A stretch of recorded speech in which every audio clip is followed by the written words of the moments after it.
Assalamu alaikum. In this video we are going to discuss preoperative preparation.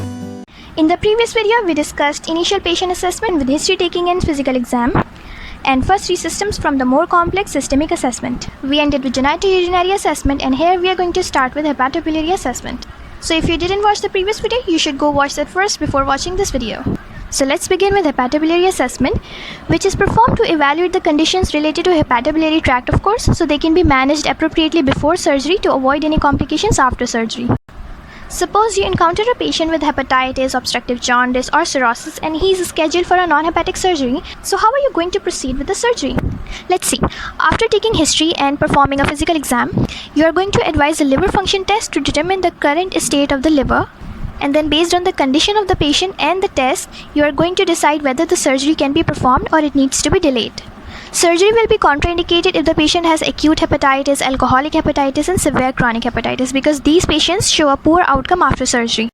Whereas surgery is considered to be safe in patients with mild chronic hepatitis, fatty liver and non-alcoholic steatohepatitis, autoimmune hepatitis, hemochromatosis and Wilson disease. Now in patients with obstructive jaundice and cirrhosis, surgery can be performed, but there is a variable risk of post-operative complications. So additional measures need to be taken before surgery to avoid these complications. The obstructive jaundice patients are at increased risk of developing hypovolemia, infections, clotting disorders and renal failure post-operatively. And in obstructive jaundice, flow of bile out of the liver is obstructed and there is increased free bilirubin levels in blood. This bilirubin is a powerful vasodilator and it causes loss of water and salt, resulting in dehydration and hypovolemia. Whereas bile provides a defense system in the biliary tract against bacteria. So when this system is down, there is going to be an increased risk of infection and endotoxemia. And the bile salts in bile are responsible for absorption of fat-soluble vitamins from intestine. So bile deficiency is going to result in the deficiency of these vitamins, one of which is vitamin K, which has a role in coagulation. So indirectly, clotting disorders are also a complication of obstructive jaundice. Now due to hypovolemia combined with toxic effects of free bilirubin and serum bile acids, the risk of renal failure is also increased.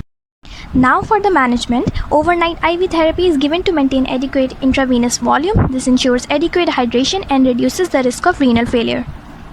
A urinary catheter is inserted and an hourly fluid balance chart is maintained to keep an accurate record of fluid input and output. Prophylactic antibiotics are given for infection, and lactulose may also be helpful in preventing systemic endotoxemia. Dopamine and mannitol, which cause diuresis, are commonly given to patients at high risk of acute renal failure. But in obstructive jaundice, there is already a risk of hypovolemia, so these drugs should be avoided. Now moving on to cirrhosis, which is a chronic liver disease and it can result in ascites, coagulopathy, encephalopathy. To assess the prognosis of cirrhosis and to predict the mortality during surgery, the Child-Pugh score is used, where 5 clinical measures of liver disease are considered. Each of them is scored on a scale of 1 to 3, with 3 indicating the most severe derangement. The lowest score is 5 and maximum is 15. Patients who score 5 to 6 points are categorized in Class A, Class B for 7 to 9 points, and Class C for 10 to 15 points. Class A and B patients are associated with decreased risk of mortality during surgery as compared to Class C. So for A and B, first treat ascites, coagulopathy, encephalopathy and then proceed to surgery. Whereas for Class C, surgery is either postponed or cancelled. Next is perioperative assessment of diabetes mellitus. In patients with uncontrolled diabetes, the stress of surgery and anesthesia results in metabolic disturbances that alter glucose homeostasis and it results in hyperglycemia. This can lead to perioperative ketoacidosis, postoperative sepsis, endothelial dysfunction, impaired wound healing, and diabetic crisis. So to avoid these complications, selective surgery should be delayed until acceptable diabetic control has been achieved. Whereas the measures that can be taken preoperatively include: the patient should be booked first on the operating list before anyone else to minimize their risk of fasting and hypoglycemia. Patient's blood glucose and HbA1c measurements should be assessed. Other tests like urea and electrolyte and ECG should be ordered to assess comorbidities. Oral anti-diabetic agents like sulfonylureas should be discontinued 1 day before surgery. Clopropramide should be stopped 2 to 3 days before surgery, and metformin should be withheld 1 to 2 days before surgery, and it should be restarted 1 to 2 days after surgery, whereas the other medications can be started once the patient starts eating. And the patients with poorly controlled diabetes at the time of surgery will need close monitoring and may need to start insulin infusion, either combined with glucose and potassium or separately with an infusion pump. Now the assessment of adrenal insufficiency and steroid therapy. Patients suffering from adrenal insufficiency undergoing the stress of operation are at risk of Addisonian crisis, which results from body's inability to produce sufficient amount of cortisol. and it manifested by salt wastage, decreased blood volume, hypotension, shock, and death. To avoid this, fluid and cortisol therapy are given before surgery. IV therapy like 1 to 3 liters normal saline per day is given for at least 2 to 3 days preoperatively. And cortisol therapy is given 30 milligrams per day, 20 mg each morning and 10 mg each afternoon. And just before the operation, 100 mg of cortisol is given intramuscularly or intravenously. And then during surgery, 50 to 100 mg cortisol is given every 6 hours. Post-operatively, normal saline is continuously infused at a rate of 2 to 3 liters per day. And if no complications arise, cortisol dosage can be decreased by half each day until the usual maintenance dose of about 30 mg per day.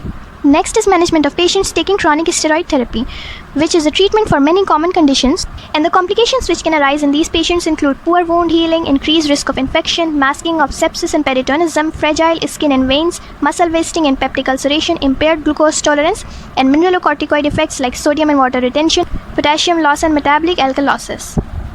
Chronic steroid therapy also suppresses hypothalamic pituitary adrenal excess, which causes secondary adrenal insufficiency, and sudden withdrawal of chronic steroid therapy can result in Addisonian crisis because the body cannot make enough cortisol right away to make up for the loss. Therefore, it is essential to provide perioperative steroid cover in those patients at risk. Now moving on to the assessment of patient on anticoagulation, in which the most commonly used is warfarin. The major concern in these patients is the risk of hemorrhage if we continue the therapy versus the risk of thromboembolism if it is discontinued. So the question is, what do we do with these patients? There are 3 options. First, to discontinue warfarin before surgery, which will be done if there is high risk of bleeding as compared to thromboembolism. Second, to continue warfarin perioperatively in case of a high thromboembolism risk and low bleeding risk. But if bleeding and thromboembolism risk are equally high, then a third option is bridge therapy, which is similar to the one we discussed for valvular heart disease patients. Let's see how it's given. First, the long-acting warfarin is stopped 3 to 4 days before surgery, and when the patient's INR falls below 1.5, a temporary bridge is provided with a short-acting anticoagulant, either low molecular weight heparin or unfractionated heparin. So in case of LMWH, the last dose is given 12 to 24 hours prior to surgery, whereas for UHF, the last dose is given 6 hours prior to surgery. And then the bridge is restarted approximately 12 to 24 hours after surgery. At the same time, warfarin is also resumed because it takes 3 to 5 days for the full effect of warfarin to occur. So during this time, heparin prevents the clotting. Now the perioperative management of medications. Starting with cardiovascular medications, diuretics are resumed when BP and renal function are normal, calcium channels are resumed when blood pressure has stabilized, beta blockers, alpha agonists and statins are continued perioperatively, whereas ACE inhibitors and ARBs are continued perioperatively if blood pressure is normal and renal function is at baseline. But if blood pressure is on low baseline level, then hold 1 preoperative dose. Next, the agents affecting hemostasis. Hold diparadomol for 2 days preoperatively if bleeding is a complication. Aspirin is held for 7 to 10 days, and NSAIDs and COX-2 inhibitors are held for 1 to 3 days preoperatively. The endocrine and hormonal agents, thyroxine, can be safely held for 5 to 7 days post-operatively, and it is resumed when patients tolerating oral medications. OCPs and SCRM like tamoxifen should be discontinued 4 to 6 weeks preoperatively, especially in patients at high risk for VTE, and they are resumed when the risk of VTE has resolved. Lastly, the psychiatric medications, anti-epileptic agents are continued perioperatively and they are resumed when patient is tolerating oral medications. But if there is a high risk of generalized seizure, then a parenteral dose is administered post-operatively. Lithium should be stopped 24 hours prior to surgery, whereas SSRIs, TCAs and MAO inhibitors cannot be stopped abruptly, so the anesthetist should be informed about these patients. This was everything about preoperative assessment. Thank you for watching.